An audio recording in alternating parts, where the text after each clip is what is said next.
오늘 마태복음 6장 9절에서 13절 말씀, 여러분들이 오늘도 예배를 시작하면서 함께 했습니다. 주기도문, 예수님께서 친히 가르쳐 주신 기도입니다. 그런 면에서 이 기도를 우리는 기도의 모범, 기도의 전형, 아마 이렇게 예수님께서 가르쳐 준 기도니까 이렇게 기도한다면 하나님 아버지께서 들을 게 분명해요. 왜냐하면 예수님이 친히 이렇게 기도하라고 했으니 이렇게 기도하면 들어주겠다는 의미도 함께 들어있는 것이죠. 그런데 여러분께서 그동안 이 주기도문의 내용이 어떤 것인지, 그 의미가 무엇인지 정확하게 알고 그 깊이를 늘 마음속에 되새기면서 주기도문을 했을까 하는 것을 좀 돌아볼 필요가 있다는 것이죠. 어떤 분에게는 그저 주소를 외우듯이 그냥 반복적으로 외울 수 있고요, 어떤 분은 그냥 하니까 하는 수 있다는 거죠. 특별히 이제 우리 교회 새로 오신 분들은 매주 할 때마다 왜 똑같은 기도를 매주 하지? 새벽 기도도 하지? 라고 의심을 가질 수도 있단 말이죠. 그래서 오늘 여러분에게 오늘과 다음 주 이 마태복음 6장 9절에서 13절까지는 예수님이 가르친 주기도, 그 내용이 어떤 것인지를 여러분과 함께 자세히 나누도록 하겠습니다. 자, 다시 한번 9절 읽어볼까요? 다시 한번 9절 시작. 하늘에 계신 우리 아버지여, 이름이 거룩히 여김을 받으시오며 라고 나옵니다. 이렇게 기도해 라고 말하시면서 예수님이 가장 먼저 쓴 단어가 뭐냐면 아버지라는 단어예요. 우리 한글말은 하늘에 계신 아버지, 우리 아버지라고 하지만 앞에 있는 건 다 아버지를 수식하는 거예요. 원문에는 아버지가 제일 먼저 나와요. 여러분께서도 급한 일을 당해서 누군가를 부를 때 나를 낳아주시고 나이가 100세가 되시고 경기도 평택시에 사시는 우리 아버지, 그렇게 말하지 않아요. 아버지! 그런단 말이에요. 아버지를 제일 먼저 불러요. 아버지란 말은 어떤 의미가 있냐면 친근한 관계를 말해주는 거예요. 예수님께 말합니다. 너희들이 기도할 때 아버지 그렇게 불러. 아버지 부르면서 시작해, 이런 뜻이에요. 근데 이 아버지는 엄해가지고 무서워가지고 어떻게 감히 나가지 못한 쩔쩔매는 아버지가 아니라 우리가 언제든지 나가서 친밀하게 부드럽게 아버지라고 부를 수 있는 아버지, 그렇게 아버지를 불러라고 말합니다. 예수님께서도 여러분 보시면 알겠지만 하나님께 기도할 때마다 아버지 불렀어요. 또 십자가를 지기 전에 겟세마네 동산에서는 아버지여 아버지여 어찌하여 나를 버리십니까? 라고 아버지라고 불렀어요. 동시에 예수님은 제자에게도 또 우리들에게도 기도할 때 하나님은 아버지라고 불러, 이게 기도의 시작이야, 이렇게 알려주고 있는 거예요. 여러분, 정말로 어린 자녀들이 순진무구한 아이가 아빠, 아버지, 아빠 하고 달려올 때 아버지는 그걸 알아요. 제가 지금 어떤 의미로 나를 부르고 있는지. 어머니들은 알아요. 깐나는 얘기가 왜 우는지, 울음소리만 들어도 얘가 왜 우는지 알아요. 조금 말을 배우면서 아빠, 엄마 할 때 아빠, 엄마 발음도 잘 안 되지만 엄마 할 때 그 엄마가 배고파서 부르는 엄마인지, 오줌을 싸서 부르는 엄마인지, 몸에 열이 나서 부르는 엄마인지 엄마는 알아요. 엄마라고밖에 편한 게 없어요. 얘는 다른 언어를 몰라요. 엄마 했는데 그 엄마는 알아먹어요. 배가 고프구나 하면서 우유를 타줘요. 엄마 했는데 그 엄마는 알아먹어요. 얘가 오줌을 쌌구나. 기저귀를 갈아줘요. 엄마 했는데 알아봐요. 얘가 몸이 안 좋구나, 건강이 안 좋구나. 그래서 가슴에 품고 기도해요. 마찬가지로 우리도 하나님 아버지를 그렇게 부르는 거예요. 인자하신 하나님 아버지, 사랑이 많으신 하나님 아버지, 언제나 달려가며 나를 품으시는 하나님 아버지, 그렇게 아버지라고 부르라는 거예요. 근데 여러분 아시는 것처럼 아버지를 아무나 부를 수는 없잖아요. 지나가는 아저씨한테 아버지라고 말할 수는 없잖아요. 뭔가 관계가 있어야 부르는 거 아니에요. 부를 만한 명분이 있어야 부르는 거 아니에요. 마찬가지예요. 모두가 하나님을 아버지라고 부를 수 있는 건 아니에요. 그런데 예수 믿고 구원받은 사람들은 아버지라고 부를 수 있어요. 왜냐하면 부를 수 있는 명분이 주어지기 때문에 그렇습니다. 첫째로 우리가 그리스도인들이 하나님을 아버지라 부를 수 있는 것은, 가장 분명한 것은 오늘 예수님이 아버지라 불러라고 했기 때문에 이보다 분명한 건 없어요. 그리고 우리는 이런 하나님을 아버지 부를 수 있는 명분을 가졌어요. 우리 함께 요한복음 1장 12절 말씀을 읽어보겠습니다. 시작. 영접하는 자 곧 그 이름을 믿는 자들에게는 하나님의 자녀가 되는 권세를 주셨으니 라고 말합니다. 아버지는 라고 부르는 건 아버지의 자식들이 아버지 부를 수 있는 거예요. 근데 우리는 하나님의 자녀가 됐대요. 하나님의 자식이 됐대요. 자식은 자기를 낳아준 아버지에게 아버지 부를 수 있어요. 마찬가지로 영접하는 자, 그 이름을 믿는 자, 예수 그리스도를 구세주로 주로 믿고 영접한 자, 그때 구원도 일어나고 영생도 주어지고 거듭남도 일어난 동시에 하나님의 자녀라는 명분이 생긴다는 거예요. 하나님을 아버지로 부르기 위해서 내가 뭔가 그를 만족시키기 위해서 열심히 일한 것도 아니고, 그 아버지라는 명분을 얻기 위해서 돈을 지불한 것도 아니고, 예수님께서 내가 담당해야 할 그 모든 죄값을 닮아가시고, 내가 죽어야 할 죽음을 대신 죽으시고, 그리고 사면에 부활하셔서 승천하셔서 이 땅을 다스리는 왕이라고 하는 것을 우리가 믿음으로 받아들일 때, 그때 선물로 자동적으로 주어지는 게 하나님의 아들이라는 신분. 그래서 우리는 하나님을 아버지라 부를 수 있는 줄로 믿습니다. 갈라디아서 보면 그리 말합니다. 하나님께서 아들을 믿는 자들에게 아버지를 부를 수 있는 명분을 줬다고 분명히 말합니다. 여러분이 지금까지 하나님을 아버지로 부른 근거는 무엇이었습니까? 말씀에 있는 줄로 믿습니다. 동시에 우리가 하나님을 아버지라 부를 수 있는 것은 양자의 영 성령을 받았기 때문입니다. 양자의 영 성령을 받았기 때문입니다. 우리 함께 로마서 8장 14절과 15절 읽습니다. 시작. 무릇 하나님의 영으로 인도함을 받는 사람은 곧 하나님의 아들이라. 너희는 다시는 무소하는 종의 영을 받지 아니하고 양자의 영을 받았으므로 우리가 아빠 아버지라 부르짖느니라 라고 분명히 말합니다. 양자가 누구예요? 친히 혈통적으로 낳은 사람은 아니에요. 그런데 나를 법적으로 아들 삼아준 거, 실제로 피로 태어난 건 아니에요. 그럼에도 불구하고 오늘부터 너는 나의 아들이야 라고 법적으로 된 그 관계. 종의 영을 받지 않고, 어떤 영? 종은 사탄의 영, 죽음의 영, 어둠의 영, 악한 영, 죄 짓다가 죄가 죄인도 물고 영원한 불모에 떨어질 그런 존재, 그런 존재가 성령, 하나님의 영, 그리스도의 영, 그 영으로 말미암아 거듭나서 하나님의 자녀가 되고 하나님의 자녀가 되는, 친자는 아니지만 양자가 되어서 친자가 갖고 있는 모든 권한을 가질 수 있는 것. 그래서 오늘 로마서 8장 그 16절 이하 보면 상속자로 말합니다. 우리 안에 계신 성령께서 내가 예수를 주로 믿고 구세를 먹고 구원받는 순간 너는 하나님의 자녀야, 너는 하나님의 아들이야 뿐 아니라 너는 하나님의 아들이기 때문에 하나님의 모든 것을 받아 누릴 수 있는 상속자라고 증언을 해주신다는 거예요.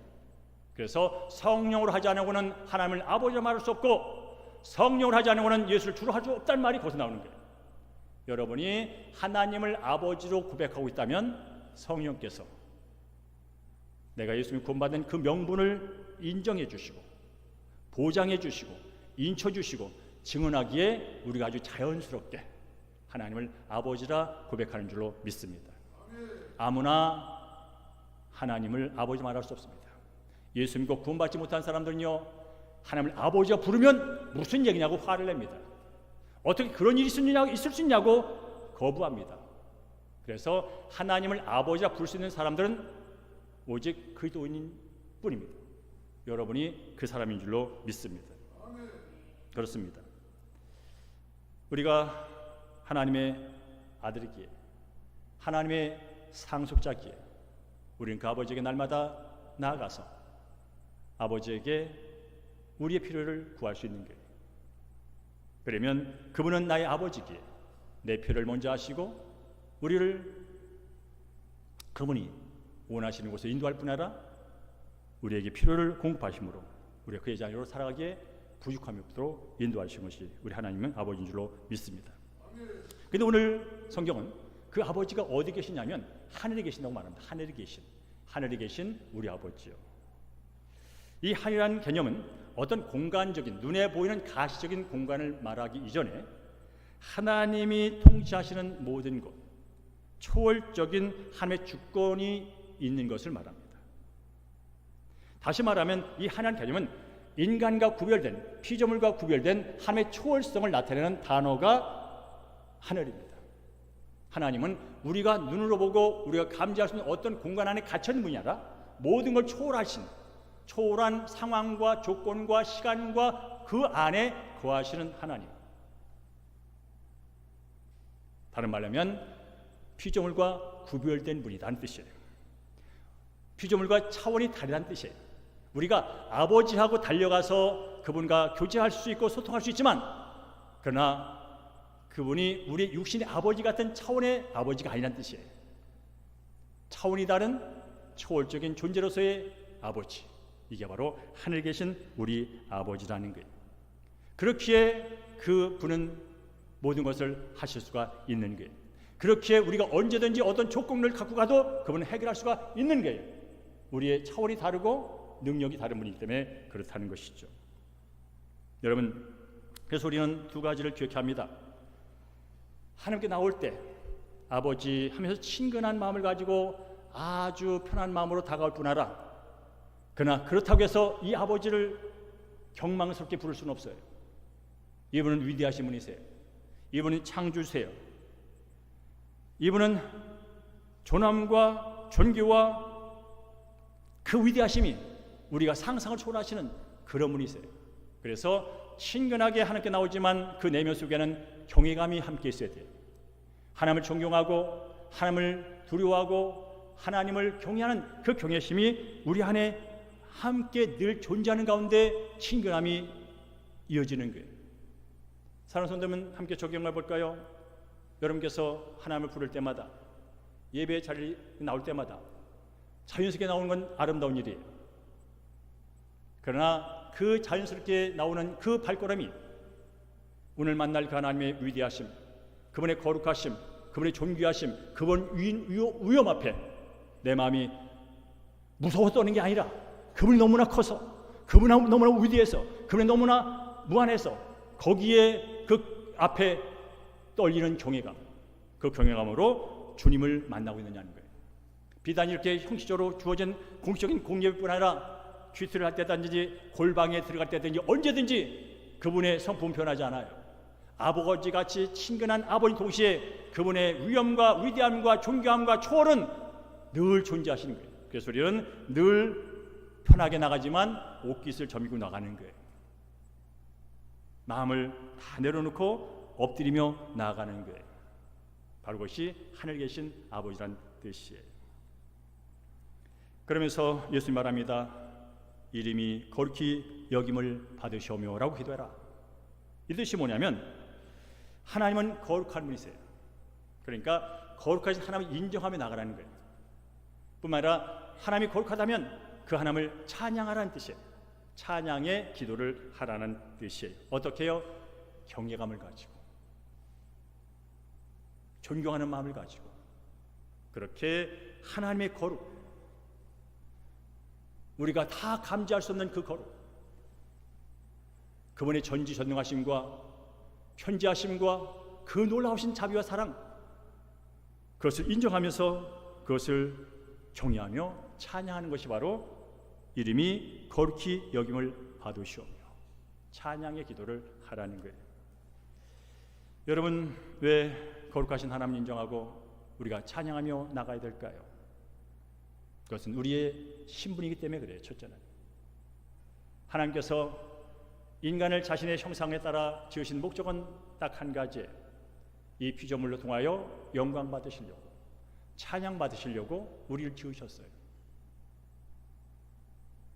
그렇게 우리는 그분께 나갈 때마다 이 찬양기도, 찬양을 늘 동반해야 되는 거예요. 이게 바로 믿음의 고백이기도 해요. 하나님은 저의 찬양받기에 합당하신 분이십니다.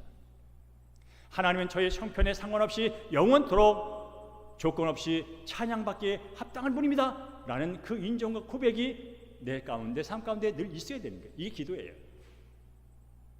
내 조건에 따라서 찬양을 하기도 하고 안 하기도 하고, 내 상황에 따라서 기도를 하기도 하고 안 하기도 하고, 내 상황에 따라서 하나님의 거룩을 인정하기도 하고 안 하기도 하고, 그러면 안 된다는 거예요.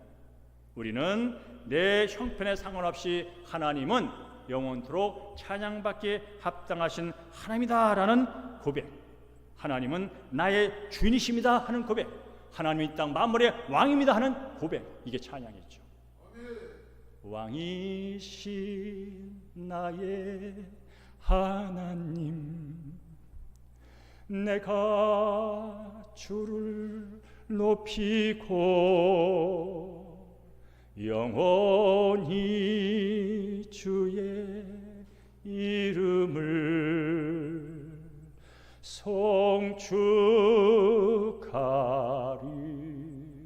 송축하리이다.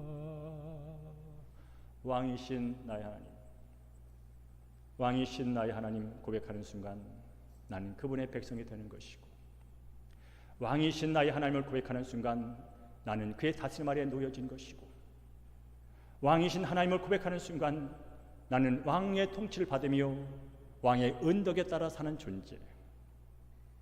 그런데 그 왕이 선한 왕이라면, 그 왕이 인자한 왕이라면, 그 왕이 영원한 왕이라면 우리의 찬양은 영원토록 지속이 되는 거예요. 그래서 영원히 주의 이름을 찬양한다고 말하는 거예요. 사랑하는 성도 여러분, 제가 기도를 가르칠 때든지 설교 때마다 그 말을 합니다. 기도의 진짜 기도는 찬양 기도라고. 간구는 필요하면 할 수 있어요. 중보는 필요하면 할 수 있어요. 하지 말래도 해. 그러나 이 찬양은 어떤 조건에서도 해야 마땅한 찬양의 기도예요. 찬양이 열리면요, 거기에 하나님의 임재가 열려요. 시편 22편 3절에 보면 하나님은 찬송 중에 계신다는 거예요. 찬송 중에 하나님이 계신다는 거예요. 하나님의 관심과 하나님의 시선과 하나님의 인재는 찬양하는 곳에 계세요. 그래서 예배가 중요한 거예요. 이렇게 공식적으로 모여있는 이 자리, 지금 하나님이 관심을 갖고 시선을 받아 이 자리에 친히 임재하셔서 함께 하신 줄로 믿습니다. 여러분이 어떤 골방에 있든 운전을 하든 어떤 중한 질병에 걸려있든 어떤 상황이든 여러분이 입을 열어 마음을 열어 왕이신 나의 하나님 찬양한다면 그 자리 그 순간에 주님께서 그 자리에 거하시며 우리의 피를 채우시며 아픈 것은 고칠 것이고 슬픈 것은 기쁨으로 바꿀 것이고 약한 것은 강하게 할 것이고 불안은 평안으로 바꿀 것이고 절망은 소망으로 바꿀 줄로 믿습니다. 하나님이 임하시면 역사가 일어나는 거예요. 하나님이 임하시면 아버지, 시선 아버지 하나님이 내 삶 가운데 임하시면 나의 필요가 채워지는 거예요. 아버지니까. 바로 그래서 찬양하는 거예요. 근데 아십니까? 찬양 가운데 동반되는 하나가 더 있어요. 그게 뭐냐면 하나님이 지금까지 내게 베푸신 은혜를 기억하는 거예요. 하나님이 지금까지 내게 베푸신 사랑을 기억하는 거예요. 그 기억이 되면 뭐가 따라올까요? 감사가 따라오는 거예요. 왜 감사가 안 될까요? 은혜를 몰라서 그래요. 왜 감사가 더딜까요? 사랑이 느껴지지 않아서 그래요. 오늘의 눈뜨미 은혜요, 오늘의 걸어감이 은혜요, 오늘 더위 속에서도 이런 시원한 가운데 예배를 드릴 수 있는 게 은혜요. 모든 게 은혜로 여겨지는 순간 감사는 그저 내 속에서 그냥 흘러나오는 거예요. 우리는 하나님을 예배할 때마다 그 이름이 그렇게 힘을 받을 때마다 뭐가 있냐면 찬양이 있고, 찬양 중에 감사가 동반될 때 하나님은 우리의 찬양을 기뻐 받으시고 그의 기쁨이 내 기쁨이 되어서 우리의 상한 심정이 치유되고 우리의 답답한 마음이 시원해지고 우리의 병든 마음이 치유되는 줄로 믿습니다. 그래서 여러분, 찬송이 중요한 거예요. 여러분, 믿음이 뭐냐면요, 조건 없이 찬양하는 거예요. 종교가 뭐냐면요, 조건대로 찬양하는 거예요. 여러분, 종교 생활 합니까? 하나님을 믿는 믿음 생활 합니까? 하나님을 믿는 믿음은요, 조건을 초월하는 거예요.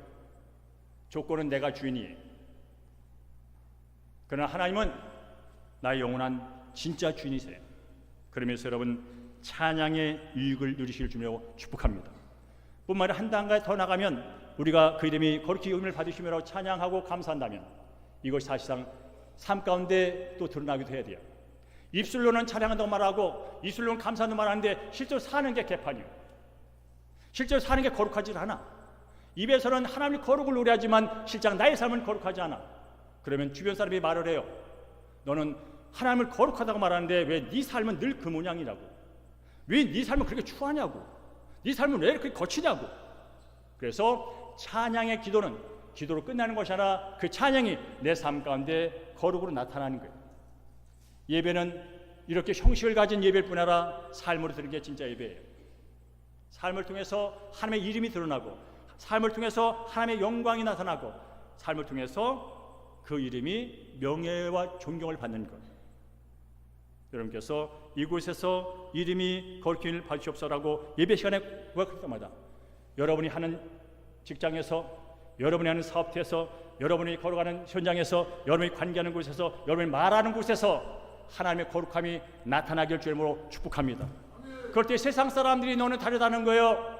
그럴 때 세상 사람들이 너는 분명히 다르다는 거예요. 예수 믿고 정말 다르다는 거예요.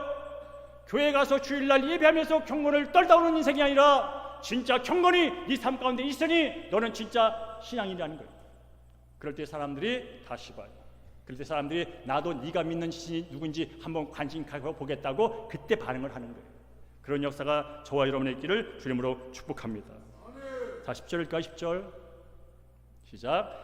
나라가 임하시오며 뜻이 하늘에서 이루어진 같이 땅에서도 이루어지이다. 아멘. 나라가 임하시오며 이렇게 기도해, 그런 뜻이에요. 나라가 임하시오. 그럼 나라가 뭐야? 그런 뜻이죠. 나라가 뭐야?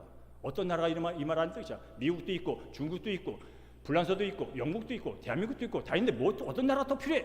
여기서 말하는 나라는 하나님의 나라, 하나님의 왕국, 특별히 하나님의 통치를 말합니다.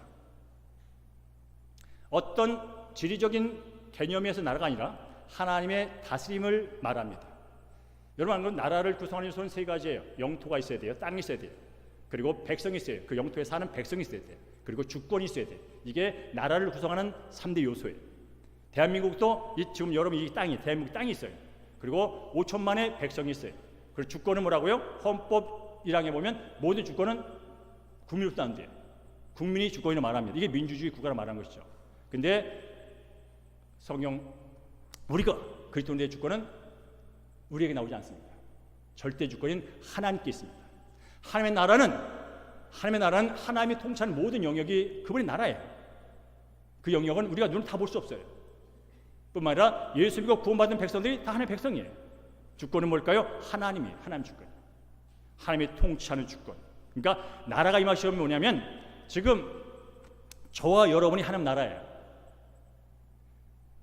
네가 알지 못하니 너희 안에 하나님의 영이 사는 것을, 네 몸이 하나님의 성전인 것을.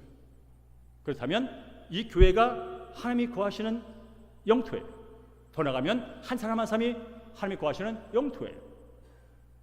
중요한 것은 영토가 중요한 게 아니라 그 영토 안에 백성이 하나님의 다스림을 받는 게 중요한 거예요. 그래서 여기서는 나라가 임하시옵소서라는 뜻은 뭐냐면 하나님 저를 다스려 주세요. 하나님 우리 가정을 다스려 주세요. 그런데 그 하나님의 다스림이 뭐냐면 성경 말합니다. 하나님의 나라는 먹고 마시는 게 아니야. 물론 먹고 마시지 않는다는 뜻은 아니지. 하나님의 나라는 의와 평강과 기쁨이야. 하나님의 통치가 있는 곳에는 거기 정의가 있어. 하나님의 통치가 있는 곳에는 거기에 공의가 있어. 하나님의 통치가 있는 곳에는 기쁨이 있어.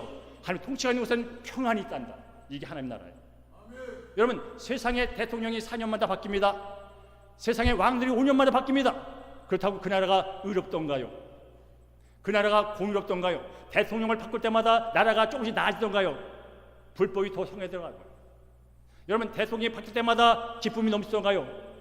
양쪽으로 나눠져 가지고 분노와 갈등과 경쟁 속에서 핏대 흘리며 살지 않습니까? 왕이 바뀌면 기쁠 줄 알았더니 더 패가 갈려가지고 서로 얼굴 붉히며 속에 분내며 살지 않습니까? 이게 세상 나라 왕이 다스린 나라입니다. 거기에 무슨 평화가 있습니까? 내가 더 가져야지, 우리나라가 더 가져야지, 우리 직장이 더 가져야지, 우리 학벌이 더 가져야지, 우리 학파가 더 가져야지, 우리 지파가 더 가져야지, 우리 지역이 더 가져야지. 늘 싸우잖아요. 이게 세상 나라에서 이루어지는 일이에요. 그러나 하나님의 통치가 있을 때 거기에 공의와 정의가 있다는 거예요. 하나님의 통치가 있을 때 거기에 진짜 기쁨이 있다는 거예요. 하나님의 통치가 있을 때 거기에 진짜 평화 샬롬이 있다는 거예요. 바로 그 나라를 구하라는 거예요.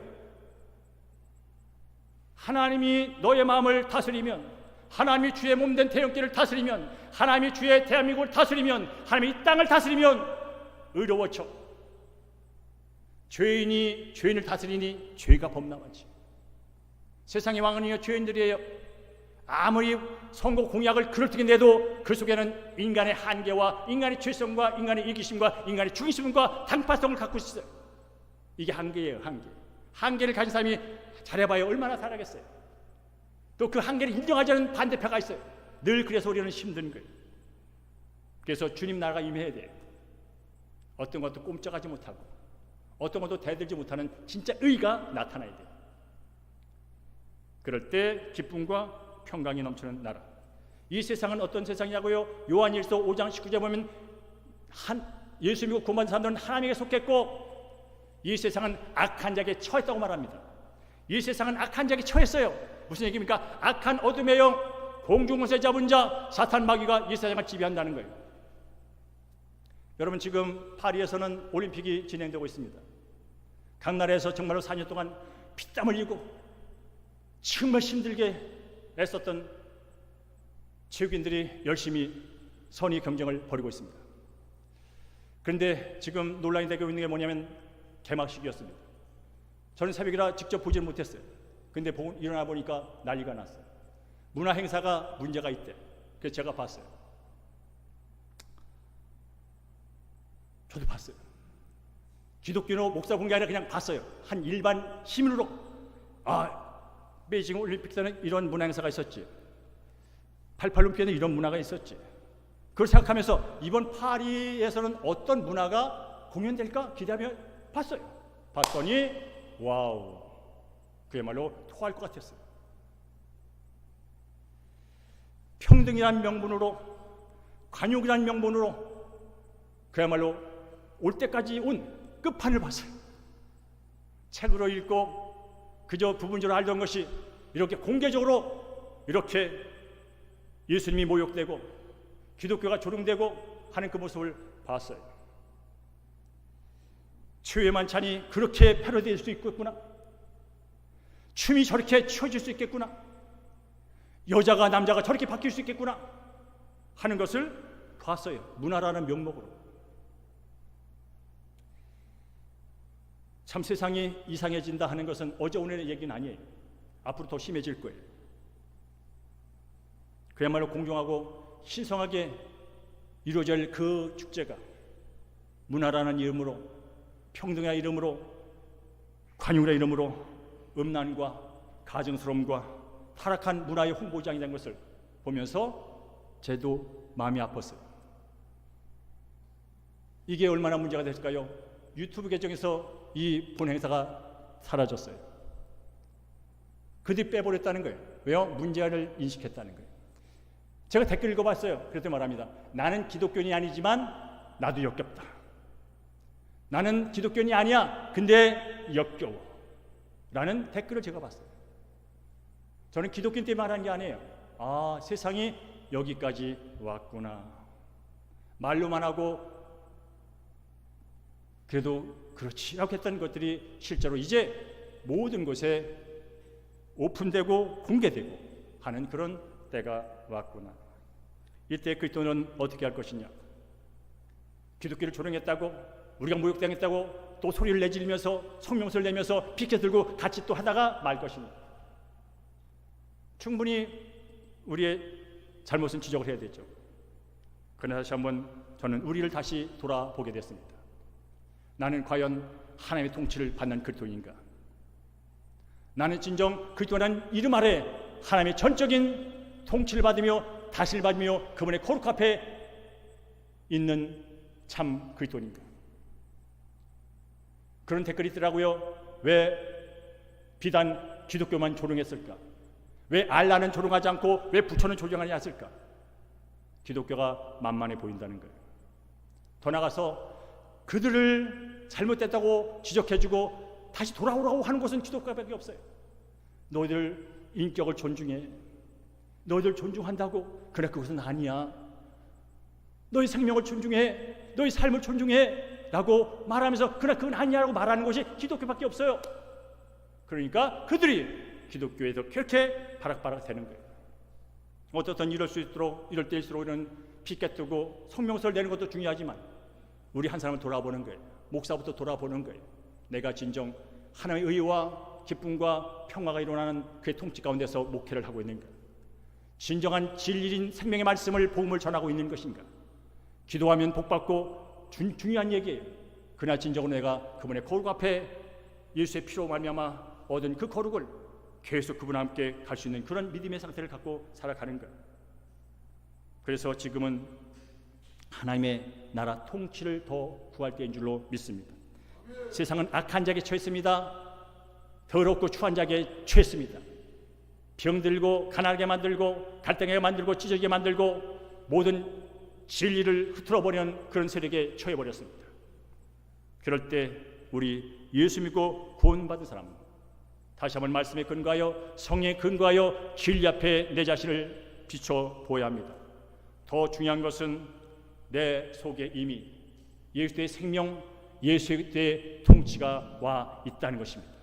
여러분 안에 성령이 계시다면, 여러분 안에 예수님의 생명이 계시다면 여러분의 통치가 있는 줄로 믿습니다. 중요한 것은 통치를 받느냐 안 받는 것밖에 없어요. 통치가 온 게 아니에요. 예수님이 하세요. 천국에 갖고 와 있다. 회개하라. 복음을 읽고 회개하라 말씀했어요. 천국 이미 예수님이 오실 때 갖고 오셨고 십자가를 통해서 부활을 통해서 죄와 사망과 어둠과 죽음의 권세를 다 무찌러 놓으셨어요. 다 짓밟아 놓으셨어요. 지금 이 시간은 이때는 주의 통치가 임했고 역사하고 있어요. 여러분 안에 주의 통치는 있어요.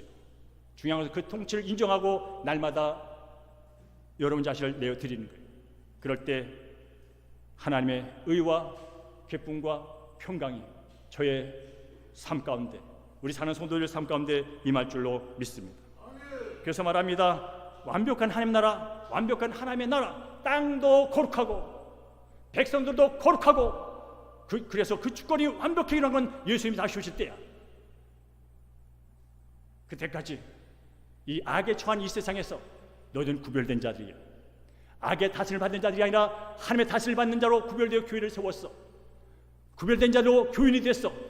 그런 이 악한 자에 처한 세상에서 악한 자의 다스림을 받지 말고, 죄의 다스림을 받지 말고 말씀의 다스림을 받고 성령의 다스림을 받고 하나님의 다스림을 받고 살아. 그게 교인이야, 그게 그리스도인이야 라고 하는 음성에 우리가 마음을 여들고, 주님 나라가 임하시옵소서. 주님 오늘 하루도 제가 눈을 떴습니다. 하나님의 통치가 저의 생각과 저의 주장과 저의 자아와 저의 잠재의식을 다스려 주시옵소서. 제 감정마저 다스려 주시옵소서. 어떤 때는 제 감정을 제가 주체하지 못해서 감정이 내 주인 되어서 내가 감정에 날뛸 때가 있습니다. 어떤 때는 내 과거의 습관과 어떤 때는 과거의 중독과 과거의 경험이 내 인생을 붙잡고 있어서 미래를 보지 못하는 꽉 막힌 인생을 살기도 합니다. 하나님 오늘도 저의 모든 사고 체계와 감정 체계와 인식 체계와 모든 것을 내어드리니 나를 다스려 주옵소서. 이게 나라가 임하시오라는 뜻이에요. 자, 뜻이 하늘에서 이룬같이 땅에서도 이루어지이다. 요구하고 마치겠습니다. 또 이렇게 기도하래요. 뜻이 하늘에서 이루어진 것처럼 의와 기쁨과 평강과 거룩과 그것이 그 나라에 있는 것처럼 이 땅에 악에 처한 이곳에, 악이 처한 이 세상에 그래도 하나님의 뜻이 이루어지도록 기도하거라 라고 말씀하는 거예요. 그러면 여러분께서 하나님의 뜻이 뭘까? 라는 질문을 하게 되는 거죠. 하나님의 뜻은 한두 가지는 아닐 겁니다. 성경에 써 있는 하나님의 뜻이 많을 거예요. 그래서 하나님의 뜻은 하나님의 명령하시고 하나님 가르쳐 주신 것들이에요. 이걸 읽어보면 하나님의 뜻이 계시되어 있어요. 다른 데 찾을 수는 없어요. 이 안에 다 있어요. 그리고 특별히 하나님께서 내 뜻이야 라고 했던 게 뭐냐면 예수님이 그랬어요. 아버지의 뜻은 잃어버린 자들이 다 구원받는 거예요. 한 사람도 잃어버리지 않는 거예요. 왜요? 아버지의 뜻은 모든 아버지를 거역하고 죄의 종이 되어 살다가 영원히 지옥의 불목에 들어갈 인생들이 다시 하나님께 돌아와서 하나님의 자녀로, 하나님의 상속자로 영원히 사는 게 아버지의 뜻이에요. 그렇다면 우리는 정해져 있어요. 우리가 해야 할 일이, 교회가 할 일이 정해져 있다고요. 말씀대로 살아내는 순종의 삶, 거룩한 삶, 그리고 나가서 주한 영혼들에게 복음을 전해서 아버지를 만족시키는, 그 일을 위하여 독생자 아들을 보냈다고요. 잃어버린 자를 찾기 위하여 독생자 아들을 이 땅에 보내서 친히 십자가에 달려 죽게 하셨다고요. 그 아버지의 뜻이 독생자를 통해서 내가 돌아온 것이라면 나를 통하여 또 다른 누가 돌아오는 것이 아버지 뜻이구나. 이걸 우리가 삶 가운데 적용해 나가는 거죠. 뿐만 아니라 아버지 뜻이 뭘까요? 하늘 나라는 공의하답니다. 의롭답니다. 제가 조지에 말했어요. 불의한 이 세상을 잠깐 얘기했어요. 바로 이 땅에 의가 이루어지도록 우리가 노력해야 되는 거예요. 그래서 예수 믿고 구원받은 사람들은요, 이 의에 대해서 조금 신경을 써야 되는 거예요. 어려운 사람을 돕는 거예요. 이게 의예요. 불법과 불합과 이중양보 같은 거 안 쓰는 거예요. 가능한 한 거짓말 안 하는 거예요. 가능한 한 떼어먹지 않는 거예요. 가능한 사기치지 않는 거예요. 가능한 거짓말 안 하는 거예요. 정직한 게 의예요. 그게 하나님의 뜻이에요. 그게 거룩에 다 포함되어 있는 거예요. 내가 거룩하니 너희도 거룩해라. 그리고 각 사람마다 시대에 맞게 때에 맞게 주시는 사명들이 따로 있어요. 뜻들이 있어요. 이 안에 보편적인 하나님의 뜻도 있지만 각 사람에게 부르신 각 사람의 뜻이 있어요. 그것이 올 때 우린 그 뜻이 내 삶 가운데 이루어서 궁극적으로는 하나님의 이름이 드러나고 궁극적으로는 하나님의 영광이 드러나는 그 뜻을 위해 한평에서 사는 거예요. 하나님의 뜻이 이 땅에 이루어지면요, 어떤 일이 벌어지는지 아세요? 내가 인정받는 게 아니에요. 하나님이 드러나는 거예요. 하나님이 드러날 때 그 하나님을 보고 또 다른 사람이 예수님이 돌아와서 구원을 받고 하나가 확장되는 거예요. 그런 뜻들. 말씀을 맺겠습니다. 예수님은 친히 이렇게 말씀했습니다. 마태복음 12장 28절 말씀 읽어볼까요? 시작. 내가 하나님이 성령을 힘입어 귀신을 쫓아낸 것이면 하나님 나라가 이미 너에게 임하였느니라. 하나님 나라가 이미 이 땅에 교회에 여러분 심령 가운데 임한 줄로 믿습니다. 주님이 계시니까, 성령이 계시니까 주권이 와 계시다고요. 통치가 와 계시다고요. 여러분이 세상에 뭔가 눌리고 묶일 때마다 그 주권을 사용하세요. 예수 그리스도로 명하노니 어둠에 떠나가라. 불안아 떠나가라. 귀신아 떠나가라. 죄야 떠나가라. 악아 떠나가라. 중도가 떠나가라. 불의야 떠나가라. 오신 통치를 사용하세요. 내 자신을 겸손하게 그 통치 앞에 엎드릴 바나 그 통치를 선포하세요. 그럴 때 그 통치가 나를 통해서 세상을 흘러가게 되고 나를 통해 세상이 새로워지는 거예요. 이미 저와 여러분에게는 예수의 통치가 임해 있어요. 여러분 오늘 아침에 일어나셔서 어떤 기도를 하셨습니까? 눈을 뜨고 어떻게 아버지를 부르셨습니까? 오늘 예배 오기 전에 어떤 마음으로 여러분 이곳을 걸어 오셨습니까? 어떤 마음으로 지금 예배를 드리고 계십니까? 바라기는 여러분 눈을 뜰 때마다 아버지를 먼저 부르시기를 간절히 원합니다. 하나님 아버지는 육신의 아버지와 차원이 다릅니다. 육신의 아버지도 부르세요. 동시에 무시로 보이지 않는 하나님 아버지를 부르세요. 육신의 아버지는 한계가 있어요. 지리적인 한계가 있어요. 재산의 한계가 있어요. 성품의 한계가 있어요. 아버지도 육신의 아버지는 화를 많이 해요. 요구가 너무나 많아요. 사랑하는데 요구가 많아요. 그래서 힘들어요. 그러나 하나님 아버지는 그렇지 않아요. 그 하나님 아버지를 늘 부르세요. 친근하게 부르세요. 근데 부를 때 잊지 말게 있어요. 친근하다고 경망스럽게 부르면 안 돼요. 우리에게 부르시는 자격을 줬다고 해서 그저 아무렇게나 하나님 대하면 안 돼요. 그분 우리의 차원이 다른 분이세요. 경외감을 가지고 그분을 부르는 거예요. 그리고 오늘 예수님께서 말씀하신 대로 오늘 제가 짧은 시간에 두 구절을 말했지만 이런 내용이었구나. 주술이 아니구나. 반복해서 그냥 외우는 게 아니구나. 이런 깊이 있는 의미가 있었구나. 깨달으시고 여러분께서 이 기도를 할 때마다 하나님의 통치를 받는 내게 통치가 임함이 어떤 것인지를 늘 실감하면서 하나님을 찬양하신 여러분 되기를 주의 이름으로 축복합니다.